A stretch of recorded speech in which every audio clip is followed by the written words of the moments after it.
So welcome to my pitch. My documentary is what I'm doing for my Final Major project, and it is going to be about how social media has affected today's youth. So in this documentary you'll see interviews, B-roll footage, you'll have statistics over the top with a voiceover, and my interviews are going to be with teens, older people, teachers and older teens. So I'm going to do a young teen and an older teen to get a wide variety of opinions on how social media has changed in today's generation. My budget isn't too much considering I'm doing a documentary because I'm not really hiring anything out. So this is all I need for my documentary, which is a camera, a tripod and a light on the top of the camera. I'm not hiring out any studios or any spaces as I'm filming at home and at Henley College, which I don't need to hire out or pay for. I'm not paying my actresses or the people in it, they're not actresses, but the people that I'm interviewing I'm not going to pay because it's their own choice and it's their own opinion. So at the end of the day, why would I pay them for their thoughts? I don't need any travel expenses because everything is in Henley and the people will already be in Henley because they'll already be at college, and to get to my house you can walk. So there will not be any travel expenses, and I won't need any food expenses because it is during the day and I probably need each person for about an hour at the most, so I won't need to pay for any food for them. So in total, my budget is £294. I'm hiring out each of these items for 4 days, just in case I go over and I need them for a bit longer, but I should be done hopefully within about 2 days. My production schedule. I have like a longer production schedule, but this was the main focus. So for the last 2 weeks I've been doing pre-production and my pitch and proposal. So the pre-production took me about a week to do, which was just me that needed it. And then the pitch and proposal again was just me doing it and creating for what you are seeing now. And then I will be filming as of next week. So I'm going to start filming next Wednesday, which is the 17th, which is again, like I said, just my house in Henley College. I'm using Millie Coker, Rosie Blake as my presenter. I am obviously going to be behind the camera, so I'm going to be there too. I'm going to use Chris as my teacher for an interview. I'm going to use my granddad as an older person's view, and I'm going to use my friend's sister as a younger person's view because she's 15, so I thought young teen would be perfect, and she's that sort of person, the typical teenager that's obsessed with social media, so I thought she'd be a really good view to use. So yeah, that's my production schedule. I'm only planning on filming on the Wednesday, possibly the Thursday, and if there's any leftover like B-roll footage I need to film, I'll do that on the Friday. So hopefully I'll be done by next week. What is my documentary? So again, my documentary is all about today's youth, how it's changed from generation to generation, because I feel like this generation, and as we are as a whole, is obsessed with social media.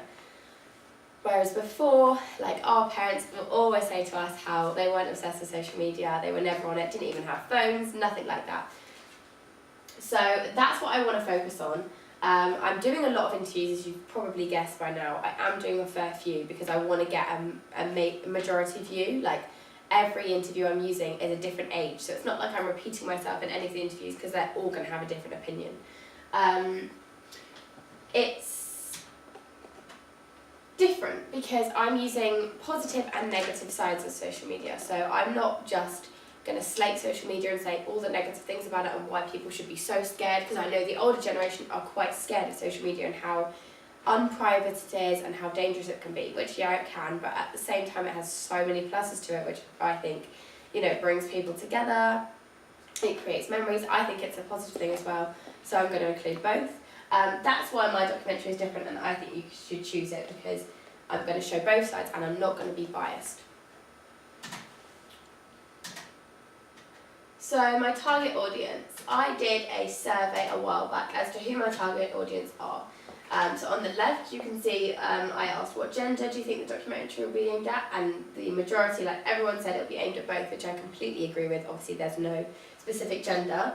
And then the age group, as you can maybe see down there, but basically I said what age group do you think it will be aimed at, and I got quite a few different answers. I got 14-year-olds, I got parents, I got old people, I got 30-year-olds, but the most answers were young adults to parents, which I agree with because I am, as you'll find out in a bit, I am aiming this and I'm putting it on BBC Three, and people of a young age don't tend to watch TV much anymore. So I am definitely aiming this at parents, and I think grandparents will watch it as well, because I'll see it on TV and they'll be like, you know, they want to see what their kids are getting up to, so they'll want to watch it, which is definitely why. And I don't think a young audience are going to watch a documentary that's talking about social media. I don't think it'll be aimed at that personally. This was a this was a article that I got from BBC, which shows exactly what I was talking about earlier, how children don't watch, young teens and children don't watch TV. They are on Netflix, Now TV, Amazon Prime, but this isn't going to be on there. So young people spend online 3 hours, and that's age like 7 to 16-year-olds spend 3 hours online a day. 4.8 hours of spend online of 15 to 16-year-olds. However, 2.1 hours spent watching TV each day, which is down 3 hours from the year 2000, which shows that, you know, the younger, so maybe us, would watch TV all the time because we didn't have those phones, whereas now they spend all their time on the phones, and even if they're watching Netflix or BBC One, if they happen to go on BBC One, they still watch it on their phones. So that's why I've said that it definitely won't be at young people. My market competitors. So I want to put my documentary on BBC Three because I thought it would be quite a good place to put it, because you've got a variety of audiences. You've got, you know, young adults, you've got parents, and then if grandparents want to hear about it through magazines and media, then they can then go online and watch it. It is online, so that could be a stop for grandparents who don't tend to go on the computers, but parents can always catch up on this, and yeah, that's where I'm going to pop it. There is a competitor of Stacey Dooley, so that's the one that you can see in the picture. She has made documentaries about the current young affairs that are affecting young people. So I think she's probably done, you know, documentaries on social media, but she has focused on affairs that are affecting young teens. So therefore, she could be my massive competitor for me. But because I'm doing positive and negative sides of social media, and I'm not having a massive outcome, I'm being biased, I think that I can win one up because I've got a lot to say in my documentary.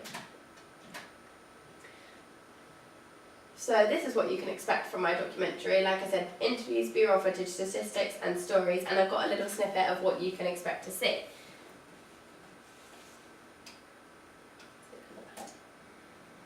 So on average per day, how many hours would you say you're on social media? I would say 14. More when I'm at home, so probably like 6 hours because I'm home at that time. Before, like when I get home from college and before I get to bed. Those on it, yeah. Even if it's in the background. Do you regret sometimes how much you spend on social media? Yeah. I literally use it to procrastinate when I get so annoyed at myself, because I'll be in bed flicking through the same 3 apps for over an hour, and then I'm like, wow, I need to actually do something. I haven't moved Exactly. And if I see something I don't want to see, like an Instagram post of people having fun, and I'm like, oh god, like I wish I was having as much fun as them, but I'm doing nothing about it. just sat in bed more yeah. and feeling really good afterwards. Yeah. Okay, thank you.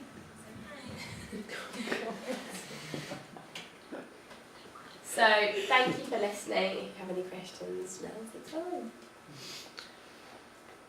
Where is it that you plan on shooting? So what sort of locations are you shooting in? So I'm shooting at Henley College to get, when Rosie's presenting, I want to get students in the background, so film here, and then I'm going to film at home for interviews to make it more personal and homey. Okay. Anyone got any questions? No. No? Okay. Thank you.